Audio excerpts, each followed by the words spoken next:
السلام علیکم every one. جنت کے پتے ناول کی یہ 32 ایپیسوڈ ہے۔ چلیے شروع کرتے ہیں۔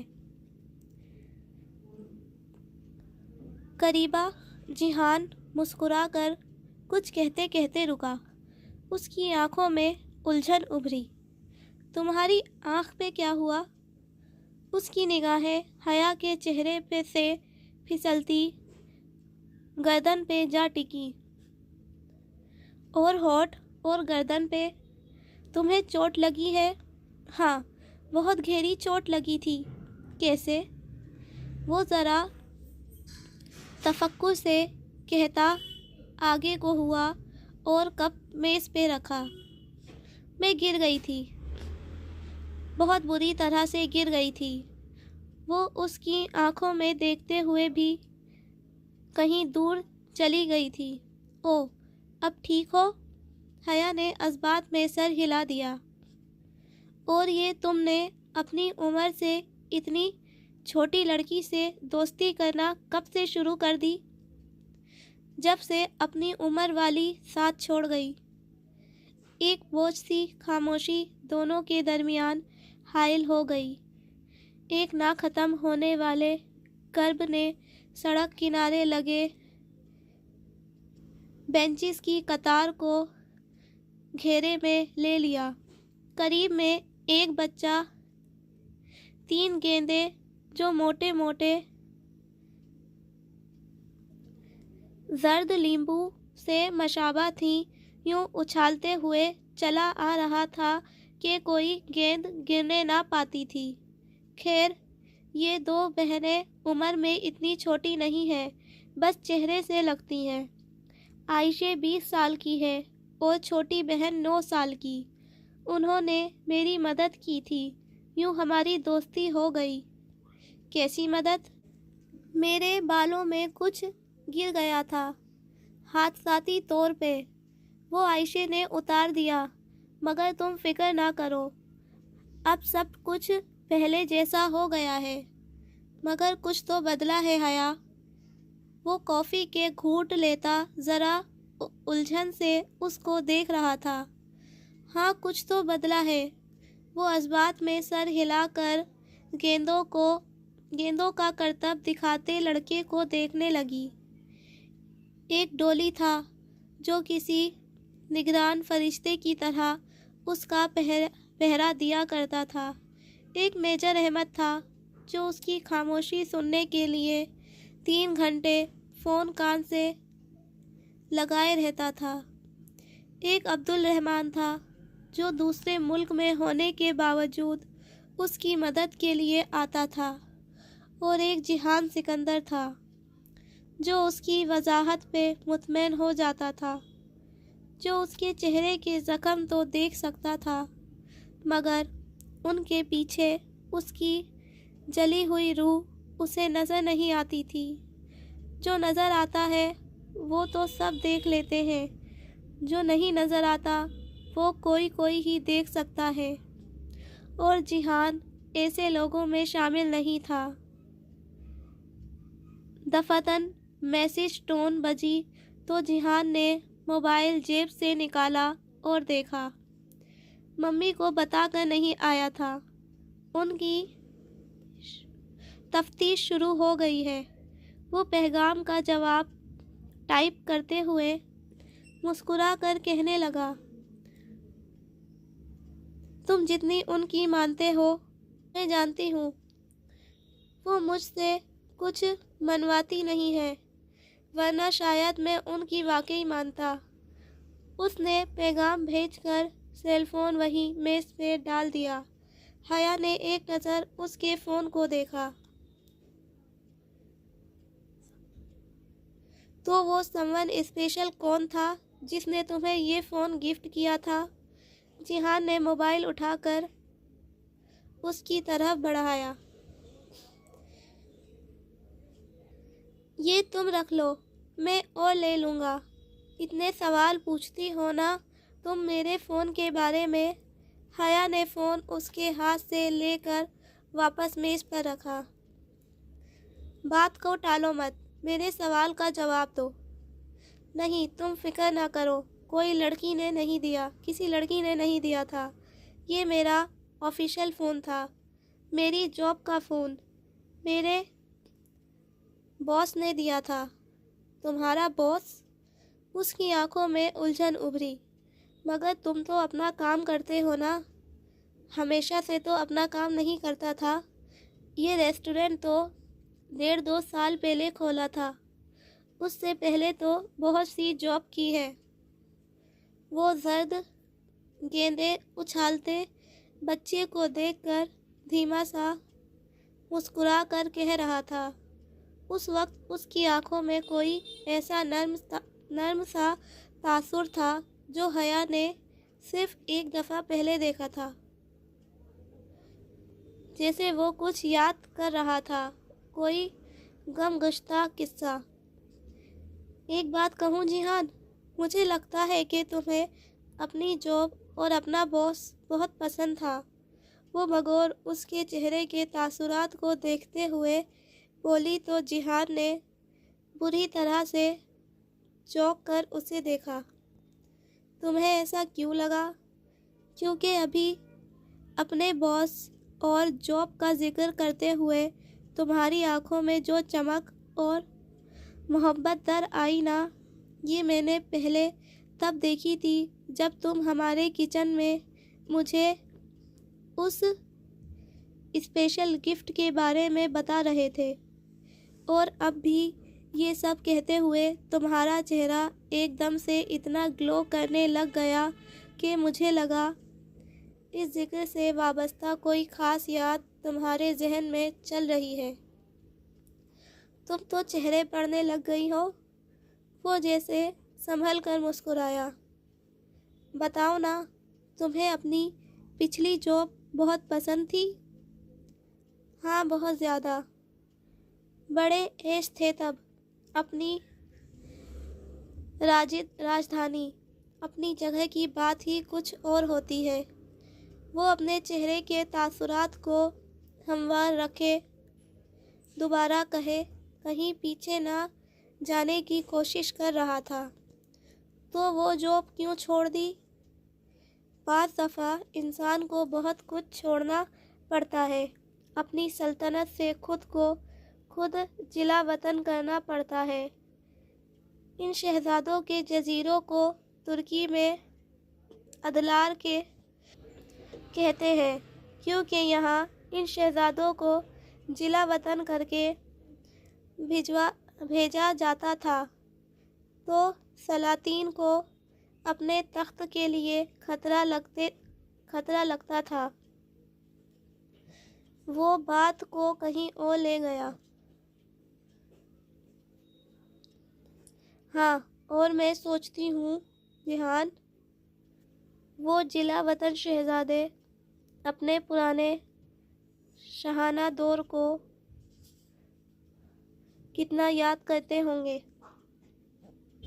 اور جو خود کو خود ہی جلا وطن کرتے ہیں ان کی یاد میں تکلیف بھی در آتی ہوگی۔ پھر اس نے دھیرے سے سر جھٹکا۔ آؤ سمندر پہ چلتے ہیں۔ کچھ دیر بعد وہ دونوں ساحل سمندر پہ پتھروں کی قطار پہ چل رہے تھے۔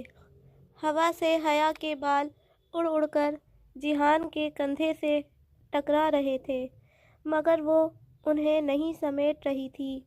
وہ بھی خاموشی سے جینس کی جیبوں میں ہاتھ ڈالے، سر جھکائے قدم اٹھا رہا تھا۔ تمہارا ریسٹورنٹ کیسا جا رہا ہے؟ رینوویشن کروا رہا ہوں، اور میری لینڈ لارڈ بھی کوئی لوئر کر رہی ہے میرے خلاف۔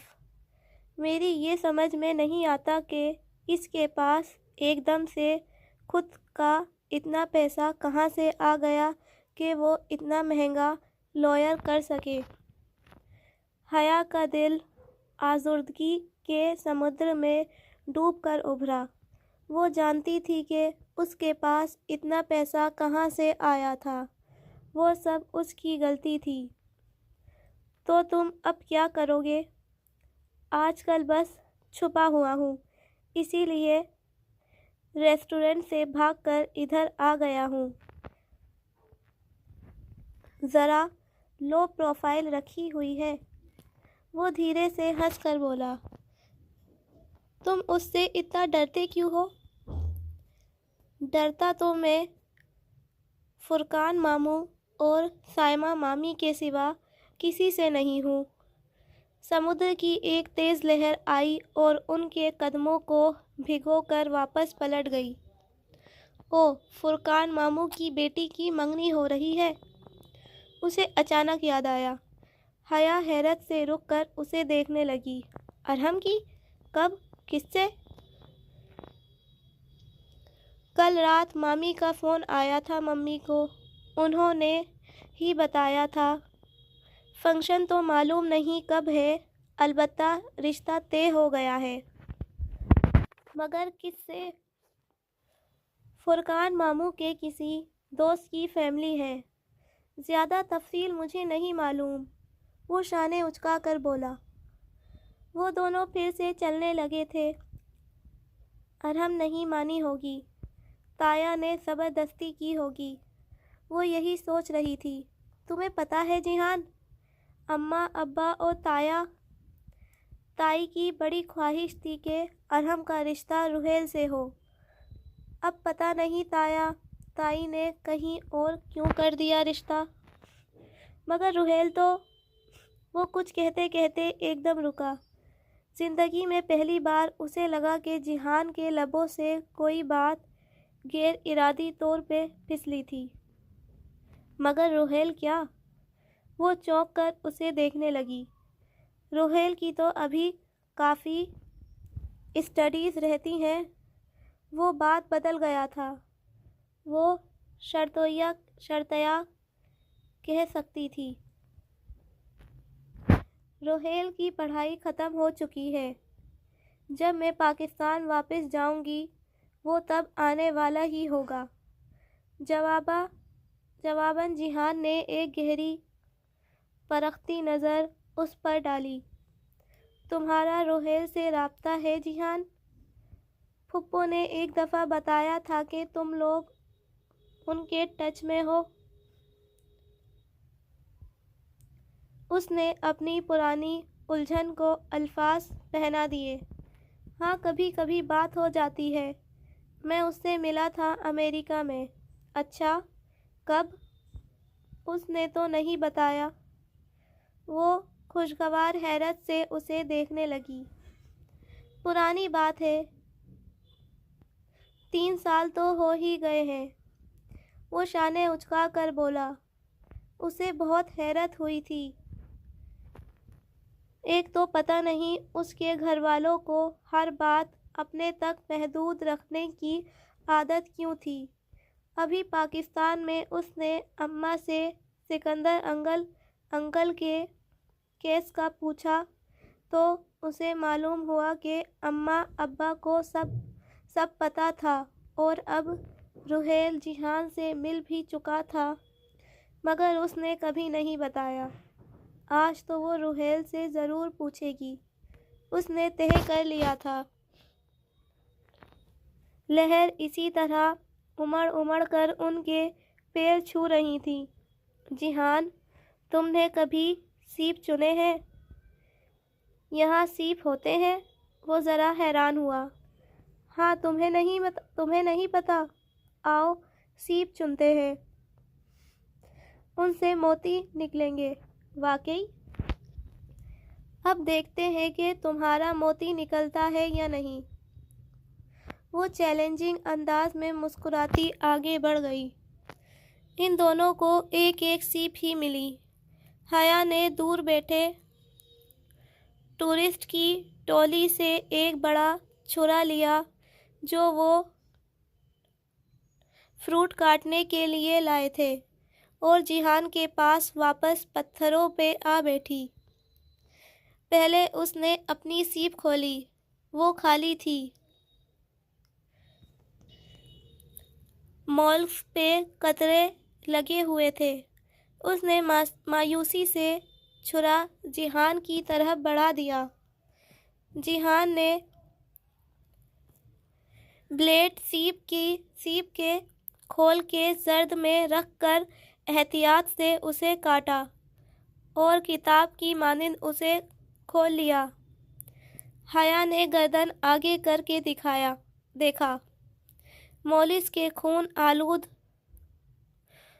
لتھڑے کے عین اوپر قطرے میں مٹر کے دانوں جتنے 3 سفید موتی جگمگا رہے تھے۔ وہ متحرر سی ان چمکتے موتیوں کو دیکھ رہی تھی۔ جیہان نے چھری کی نوک سے موتی اکھاڑے، ان کو پانی سے دھویا اور جیب سے ایک ٹشو نکال کر ان میں لپیٹا۔ یہ تمہارے ہوئے۔ اس نے ٹشو حیا کی طرف بڑھایا۔ اس نے دھیرے سے نفی میں سر ہلایا۔ تم اتنے قیمتی موتی کسی دوسرے کو کیسے دے سکتے ہو؟ وہ ابھی تک اسی لمحے کے زیر اثر تھی۔ یہ لڑکیوں کے شوق ہوتے ہیں، میں ان کا کیا کروں گا؟ وہ لاپرواہی سے بولا تھا۔ تمہیں نہیں معلوم کہ اگر یہ بہارے گل کے نکلتے تو اس کے لیے کتنے قیمتی ہوتے؟ اس کی زندگی کا واحد مسئلہ موتی ہے جو اس کی سیپ سے کبھی نہیں نکلتے۔ اس نے بے دلی سے ٹشو تھام لیا۔ اسے اپنے نکلے موتی سے زیادہ خوشی کوئی شے نہیں دے سکتی تھی۔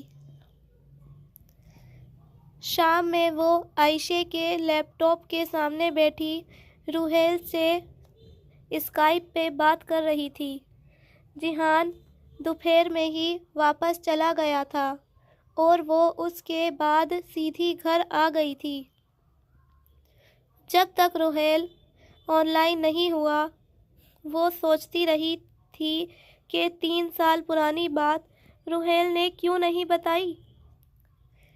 3 سال پہلے کیا کبھی اس نے اشاروں کنائیوں میں بھی بتایا کہ اسے سبین پھپھو کا بیٹا ملا تھا؟ اس کی ہر سوچ کا جواب نفی میں تھا۔ 3 سال پہلے ان کی زندگیوں میں کیا ہو رہا تھا؟ وہ شرعیہ ان لا کے دوسرے سال میں تھی۔ ان کے ایک دور کے چچا کی شادی ہوئی تھی اور روحیل نے ایک دن بہت ہنگامی انداز میں کال کر کے ابا سے پیسے مانگے تھے۔ وہ ایک دم سے چونکی۔ 3 / 3 سال قبل ایک دن روحیل کا اچانک ہی فون آیا تھا۔ اس نے ابا سے 2 یا 3 لاکھ روپے منگوائے تھے۔ ابا، میں جھوٹ نہیں بول رہا، مجھے واقعی ضرورت ہے۔ اور ہر کیوں کے جواب میں وہ یہی کہتا کہ پاکستان آ کر بتاؤں گا۔ حیا کو اس کی پریشانی دیکھ کر پکا یقین تھا کہ اس نے کسی دوست کی کوئی قیمتی شے گم کر دی ہے اور اسی کی قیمت بھرنے کے لیے مانگ رہا ہے۔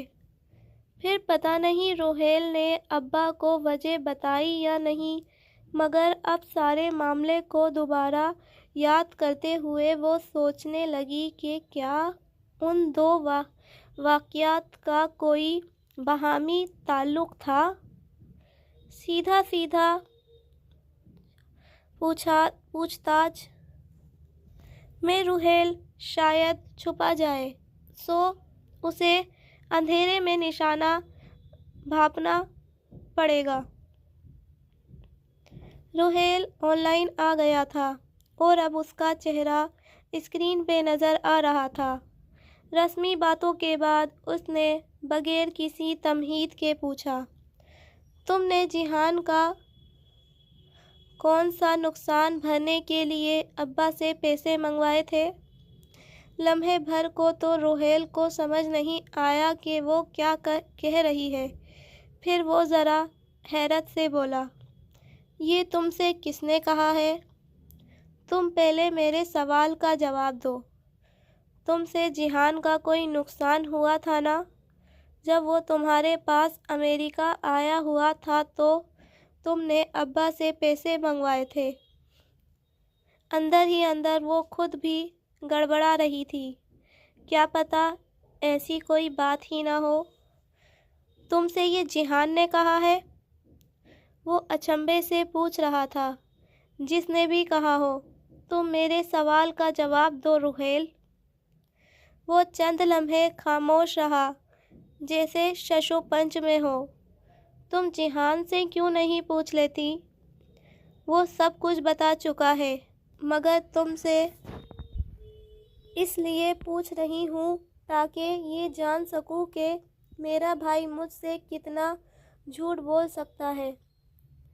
تلخ لہجے میں کہہ کر اس نے روہیل کے چہرے کو دیکھا۔ وہاں واضح تلملاہٹ در آئی تھی۔ جذباتی بلیک میلنگ کام کر گئی تھی۔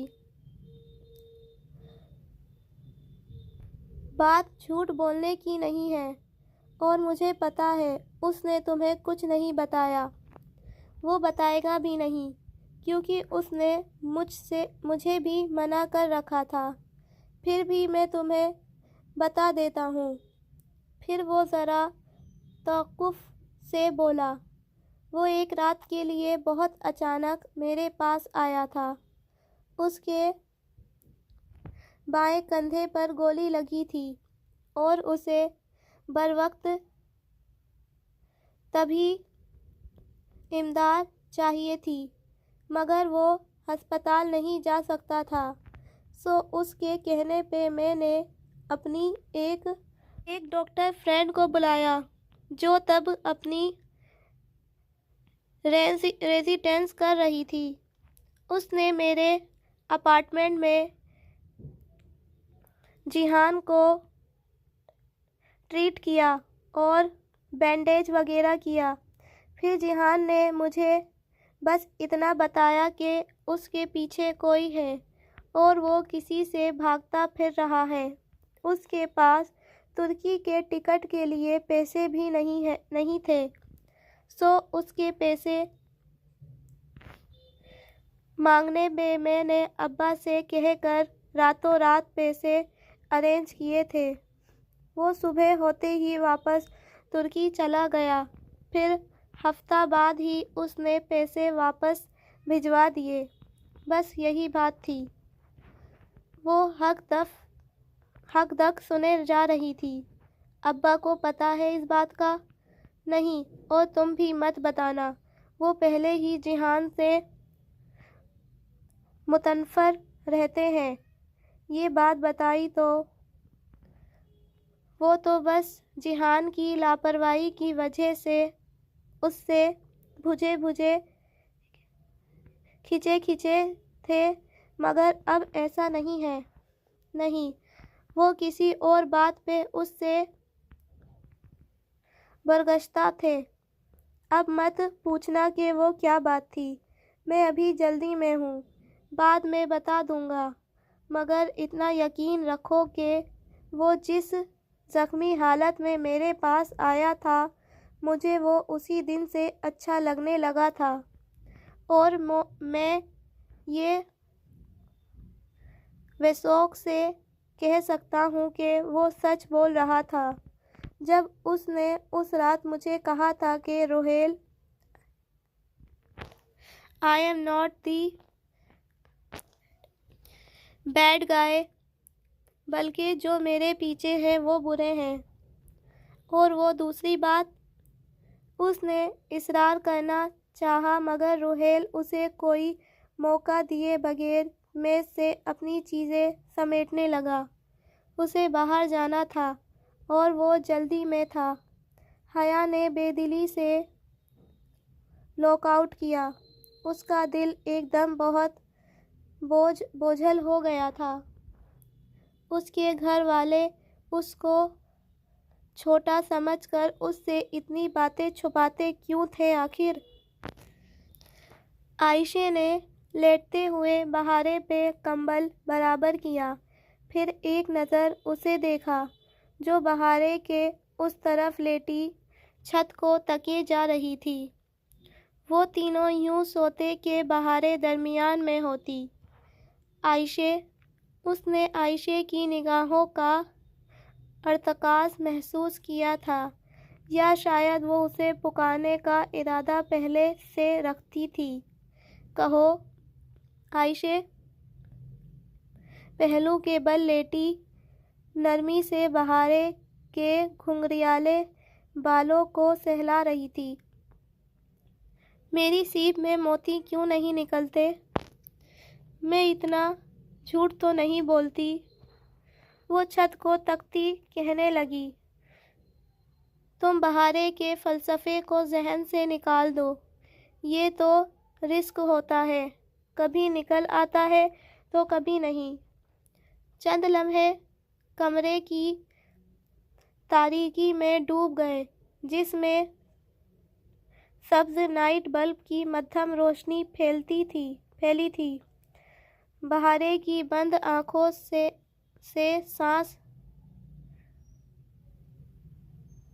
سانس لینے کی آواز ہولے ہولے ابھرتی رہی تھی۔ عائشہ، اس نے اسی طرح چھت کو تکتے ہوئے پھر سے پکارا۔ کیا مجھے دنیا نے دھوکے میں ڈال رکھا ہے؟ تمہیں کیا لگتا ہے؟ پتہ نہیں، مجھے لگتا ہے جیسے میں بہت دور نکل آئی ہوں، اتنی دور کہ میں ان باتوں سے خود کو ریلیٹ نہیں کر پاتی جو تمہاری زندگی کا حصہ ہیں۔ حیا، دور ہمیشہ ہم جاتے ہیں، اللہ دور نہیں جاتا۔ وہ نگاہوں کا زاویہ موڑ کر عائشہ کو سوالیہ انداز میں دیکھنے لگی۔ اگر تمہیں لگتا ہے کہ دوریاں بہت بڑھ گئی ہیں تو انہیں ختم کرنے کی کوشش میں پہل بھی تمہیں کرنی ہوگی۔ کیسے؟ وہ بے اختیار بول اٹھی۔ تم کیا کرنا چاہتی ہو؟ میرا بازو مجھ سے روز یہ سوال کرتا ہے کہ میں کون ہوں۔ میں چاہتی ہوں کہ میرے پاس اس کے سوال کا کوئی اچھا جواب ہو۔ میں زندگی میں کچھ اچھا کرنا چاہتی ہوں، اس لیے تاکہ تمہاری سیپ سے موتی نکل آئے؟ نہیں، وہ ذرا خفت زدہ ہوئی، بلکہ اس لیے تاکہ مجھے اس آگ میں کبھی نہ جلنا پڑے جس سے مجھے اب بہت ڈر لگتا ہے۔ پھر اس فاصلے کو سمیٹنے کی کوشش کرو۔ کیسے؟ حیا، یہ جو ہمارا اللہ سے فاصلہ آ جاتا ہے نا، یہ سیدھی سڑک کی طرح نہیں ہوتا، یہ پہاڑ کی طرح ہوتا ہے۔ اس کو بھاگ کر طے کرنے کی کوشش کرو گی تو جلدی تھک جاؤ گی، جست لگاؤ گی تو درمیان میں گر جاؤ گی، اڑنے کی کوشش کرو گی تو ہوا ساتھ نہیں دے گی۔ عائشہ سانس لینے کو لہجہ بھر کے لیے رکی۔ یہ فاصلہ بیبی اسٹیپ سے عبور کیا جاتا ہے، چھوٹے چھوٹے قدم اٹھا کر چوٹی پہ پہنچا جاتا ہے۔ کبھی بھی درمیان میں پلٹ کر نیچے اترنا چاہو گی تو پرانی زندگی کی کشش شکل کھینچ لے گی اور قدم اترتے چلے جائیں گے اور اوپر چڑھنا اتنا ہی دشوار ہوگا، مگر ہر اوپر چڑھتے قدم پہ بلندی ملے گی۔ سو بھاگنا مت، جست لگانے کی کوشش بھی نہ کرنا، بس چھوٹے چھوٹے اچھے کام کرنا اور چھوٹے چھوٹے گناہ چھوڑ دینا۔ عائشہ گل کا چہرہ مدھم سبز روشنی میں دمک رہا تھا۔ وہ اتنا نرم بولتی تھی کہ لگتا جیسے گلاب کی پنکھڑیاں اوپر سے گر رہی ہوں۔ جیسے شہد کی ندی بہہ رہی ہو، جیسے شام کی بارش کے ملائم قطرے ٹپک رہے ہوں۔ تو میں کیا کروں؟ تم اپنی کوئی محبوب شے اللہ تعالیٰ کے لیے قربان کر دو۔ اس کی بات پر حیا نے لمحے بھر کے لیے سوچا۔ اس کے پاس ایسی کون سی شے تھی؟ سبانچی کے ڈرم میں میرے پاس ایک ڈائمنڈ رنگ پڑی ہے، وہ بہت قیمتی ہے۔ قیمتی چیزیں نہیں، محبوب چیز قربان کرو۔ ضروری نہیں کہ تمہاری محبوب چیز قیمتی بھی ہو، وہ مسکرا کر بولی۔ اور میں بتاؤں کہ تمہاری محبوب ترین شے کیا ہے؟ کیا؟ تمہاری انا۔ تم اسے قربان کر دو۔ مگر کس کے لیے؟ وہ ذرا حیرت سے بولی۔ اپنے چچا کی کسی بیٹی کے لیے۔ تمہارے کوئی چچا اور ان کی بیٹیاں ہیں؟ حیا نے دھیرے سے اثبات میں سر ہلایا۔ تم ان کے لیے وہ کرو جو تم کبھی نہیں کرتی۔ سب سے مشکل قربانی دینا چچا کے بچوں کے لیے ہوتا ہے، کیونکہ سب سے زیادہ مقابلہ ان سے رہتا ہے، اور سب سے زیادہ ناقدری بھی وہی ہوتے ہیں۔ میں ان کے لیے کیا کروں؟ میں ان سے کبھی زیادتی نہیں کرتی، بس میں ان کے طنز کے جواب میں زبان پہ آئے طنز کو روک نہیں پاتی۔ حیا، یہ جو چھوٹے چھوٹے طنز اور طعنے ہوتے ہیں نا، ان سے بچا کرو۔ مکہ میں چند بڑے بڑے سردار تھے جو یوں ہی چھوٹے چھوٹے طنز کر جاتے تھے، پھر کیا ہوا؟ وہ بدر سے پہلے چھوٹی چھوٹی تکلیفوں سے مر گئے۔ کوئی خراش سے مرا تو کوئی چھوٹے سے پھوڑے سے۔ تم اپنی کزن کے لیے اتنی انا کی ضرب کو بھول جاؤ۔ میں کوشش کروں گی۔ ویسے عائشہ، وہ ذرا سا مسکرائی، تم بہت پیاری ہو۔ جواباً عائشہ بھی دھیرے سے ہنس دی۔ تم بھی بہت پیاری ہو حیا، اور میں بھی بہت پیاری ہوں، بہارے نے بند آنکھوں سے کہا تو وہ دونوں چونک کر اسے دیکھنے لگیں۔ گندی بچی، تم جاگ رہی تھی؟ چلو سو جاؤ، صبح کام پہ بھی جانا ہے۔ عائشہ نے بہارے کو مصنوعی خفگی سے ڈانٹتے ہاتھ بڑھا کر ٹیبل لیمپ آف کیا۔ سبز روشنی غائب ہو گئی، کمرہ تاریکی میں ڈوب گیا۔ صبح سویرے کچن سے باتوں کی آوازیں آ رہی تھیں۔ وہ کھلے بال انگلیوں سے سمیٹ کر جوڑے میں لپیٹتی چوکھٹ تک آئی۔ عائشہ کرسی پہ بیٹھی تھی اور اپنے آگے کھڑی بہارے کے بال بنا رہی تھی۔ آج گھر کے کام تھے، سو جنگل نہیں جانا تھا۔ تم بہارے باہر جدیسی گلی میں بچوں کے ساتھ کھیلنے جا رہی تھی۔ اب بہارے گل اکیلی جائے گی تو اچھی لڑکی بن کر جائے گی، ٹھیک ہے نا؟ عائشہ نرمی سے تائید چاہتی اس کی چوٹی گوند رہی تھی۔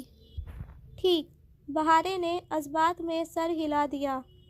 اور اچھی لڑکیاں جب بازار سے گزرتی ہیں تو نظریں جھکا کر گزرتی ہیں، ایسے اگر ٹھوکر لگ جائے تو؟ عائشہ نے دھیرے سے مسکراتے ہوئے چوٹی کے آخری بل ایک دوسرے میں گوندھے۔ جو لڑکی اللہ کی بات مانتی ہے اسے اللہ ٹھوکر لگنے نہیں دیتا، اور جو نہیں مانتی اسے لگنے دیتا ہے۔ اس نے پونی باندھ کر نچلے بالوں کو برش کیا، پھر شانوں سے تھام کر بہارے کا رخ اپنی جانب کیا۔ اور اچھی لڑکیاں جب باہر نکلتی ہیں تو کیسے چلتی ہیں؟ بہارے کی پیشانی کے بال نرمی سے سنبھالتے اس نے روز کا دہرایا جانے والا سبق پھر سے پوچھا۔ وہ ان دو لڑکیوں کی طرح چلتی ہیں جو کنویں سے موسیٰ علیہ السلام کے پاس آئی تھیں۔ اور وہ دو لڑکیاں کیسے چل رہی تھیں؟ اس نے بہارے کی بھوری گھنگریالی لٹ کان کے پیچھے اڑستے حیا کے ساتھ اور عمر بن خطاب رضی اللہ تعالی عنہ نے کیا کہا تھا؟ حیا والی لڑکیاں کیسی ہوتی ہیں؟ وہ ہر جگہ نہیں چلی جاتی، ہر بات نہیں کر لیتی، ہر کسی سے نہیں مل لیتی۔ بہارے نے انگلیوں پہ تینوں نکات جلدی جلدی دہرائے جیسے اسے بھاگنے کی جلدی ہو۔ اور یاد رکھنا کہ جب تم میں حیا نہ رہے تو پھر جو جی چاہے کرنا۔ بظاہر نرمی سے کہتے عائشہ کی آنکھوں میں وہ تنبیہ ابھری جو بہارے کو سیدھا رکھتی تھی۔ بہارے نے اس بات پہ سر ہلایا اور آگے بڑھ کر باری باری عائشہ کے دونوں رخسار چومے۔ عائشہ گل، بہارے گل تم سے بہت پیار کرتی ہے۔ وہ بھاگ کر دروازے میں آئی تو حیا اس سے ملنے کے لیے جھکی۔ اس نے اسی طرح حیا کے دونوں گال چومے۔ حیا سلیمان، بہارے گل تم سے بھی بہت پیار کرتی ہے کہہ کر وہ باہر بھاگ گئی۔ تم بہت محنت کرتی ہو اس کی ذہن سازی کے لیے۔ وہ آگے چلی آئی۔ وہ جب تک بیدار ہوتی تھی وہ دونوں بہنیں حلیمہ آنٹی کے گھر سے قرآن پڑھ کر آ چکی ہوتی تھیں۔ کرنی پڑتی ہے، چھوٹی لڑکیاں تو نرم ٹہنی کی طرح ہوتی ہیں، جہاں موڑو مڑ جائیں گی۔ اگر وقت گزرنے کے ساتھ ٹہنی رنگ بدل لے، سوکھ بھی جائے تو بھی اس کا رخ وہی رہتا ہے، مگر جو بڑی لڑکیاں ہوتی ہیں نا، وہ کانچ کی طرح ہوتی ہیں، اسے موڑو تو مڑتا نہیں ہے،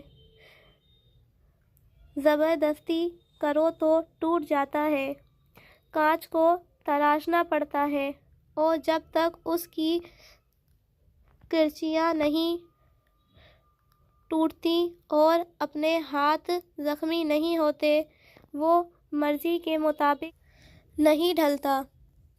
صحیح کہہ رہی ہو، اس نے اس بات میں سر ہلایا۔ اچھا فون کدھر ہے؟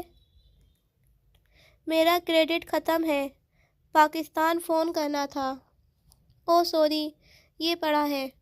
عبدالرحمن کا فون آیا تھا تو میں نے ادھر ہی رکھ دیا، اور یہ تمہاری چائے۔ اس نے کارڈ لیس فون اور حیا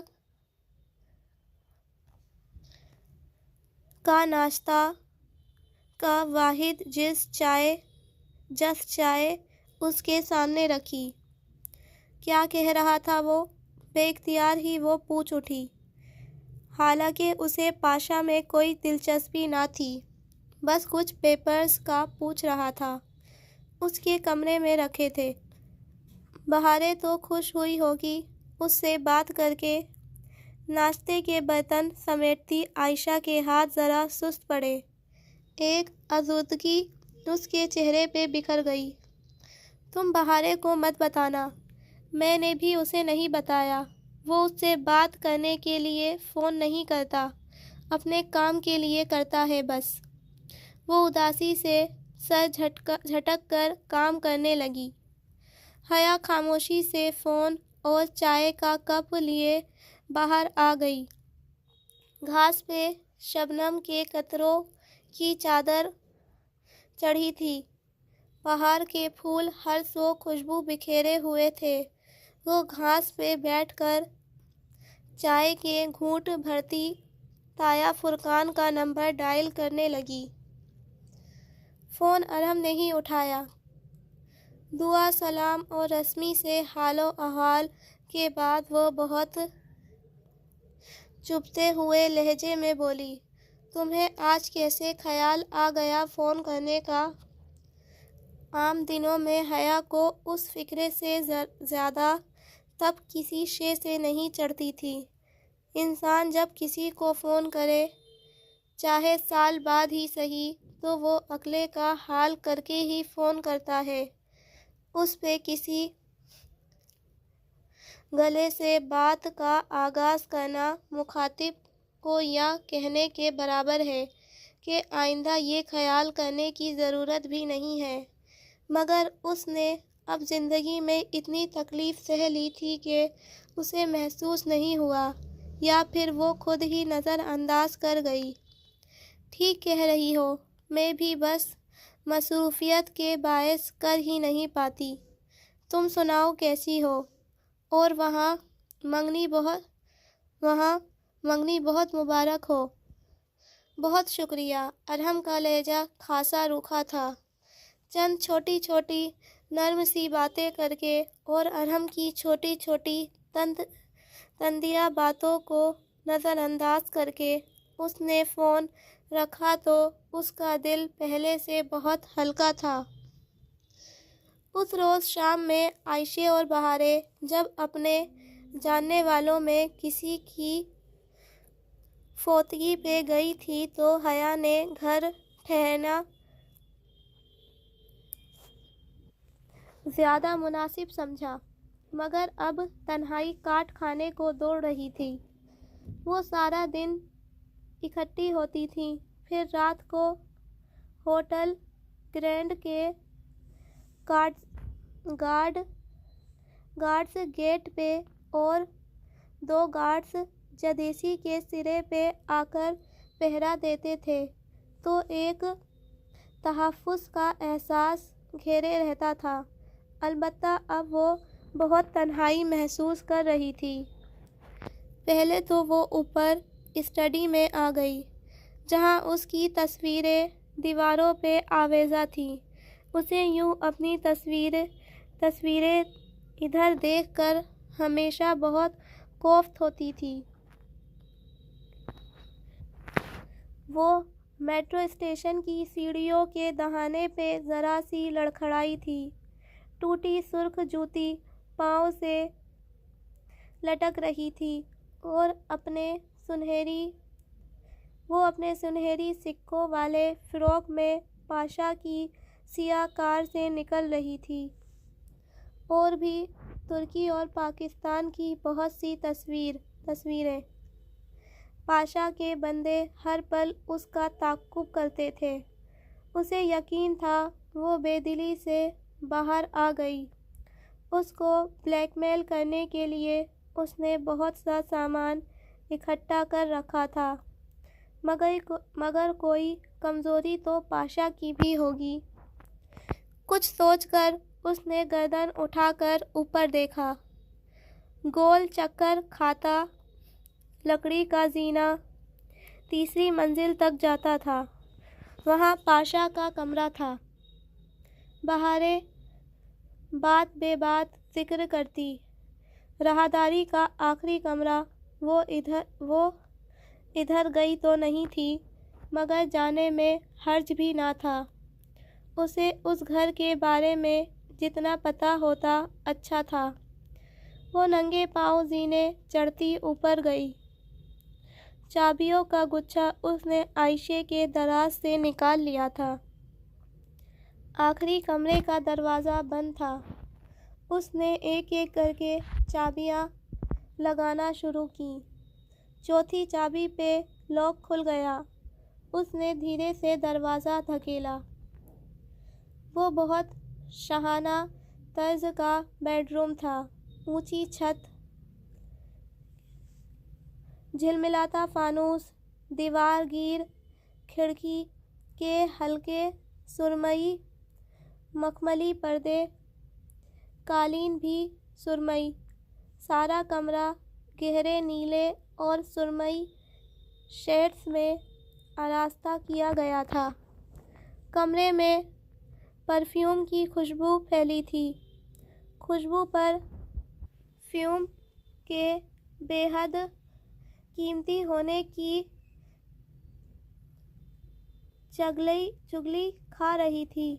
اس نے ڈریسنگ ٹیبل پہ رکھی نازک شیشیوں کو دیکھا۔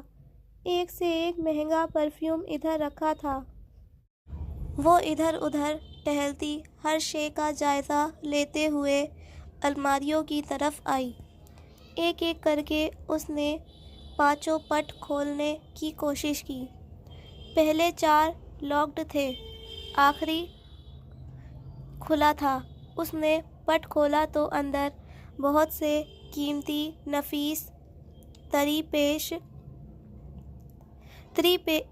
پیش سوٹ ہینگرز میں لٹکے تھے۔ نچلے خانے میں ایک بریف کیس رکھا تھا۔ اس نے احتیاط سے بریف کیس اٹھایا اور بیڈ پہ آ بیٹھی۔ بریف کیس لاکڈ نہیں تھا۔ حیا نے اسے کھولا۔ اندر چند فائلز رکھی تھیں اور اوپر ایک نوٹ پیڈ پہ سیاہ روشنائی سے ترکی میں کچھ نام فہرست کی صورت میں لکھے تھے۔ وہ فہرست اٹھا کر پڑھنے لگی۔ تب ہی بریف کیس میں سے بیپ کی آواز آنے لگی۔ وہ چونکی۔ اندر کچھ بج رہا تھا۔ اس نے گھبرا کر جلدی سے کاغذ اندر ڈالا تو انگوٹھے پہ ایک حرف کی سیاہ روشنائی لگ گئی۔ بہت تیزی سے بریف کیس کو واپس رکھ کر بستر کی چادر کی شکن درست کرتی وہ باہر نکل آئی۔ کمرہ لاک کر کے جب وہ زینے اتر رہی تھی تو لانچ کا فون بج رہا تھا۔ وہ تقریباً بھاگتی ہوئی نیچے آئی اور فون اٹھایا۔ ہیلو۔ جواباً لمحے بھر کی خاموشی چھائی رہی۔ پھر ایئر پیس میں سے عبدالرحمن پاشا کی آواز گونجی۔ عائشہ کدھر ہے؟ وہ دونوں کسی کے گھر گئی ہیں۔ وہ ذرا سنبھل کر بولی۔ آپ کیوں پوچھ رہے ہیں؟ چند لمحے کے لیے وہ خاموش رہا، پھر بولا تو اس کی آواز بے حد سرد تھی۔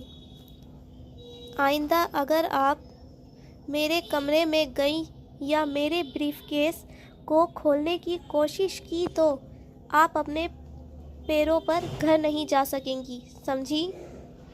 بہت ضبط سے بولا تھا۔ حیا کے قدموں تلے زمین سرک گئی۔ اس نے گھبرا کر ریسیور کریڈل پہ ڈال دیا، پھر انگوٹھے پہ لگے سیاہی کے دھبے کو کپڑے سے رگڑ کر گویا ثبوت مٹانے کی کوشش کی۔ عبدالرحمن کو کیسے علم ہوا؟ اس کا دماغ کچھ بھی سمجھنے سے قاصر تھا۔ البتہ اس کے اندر کوئی اسے کہہ رہا تھا کہ اب اسے یہاں سے چلے جانا چاہیے، لیکن قصر بیوق ادا اور ان 2 بہنوں کی کشش وہ عجیب مخمصے میں پڑ گئی۔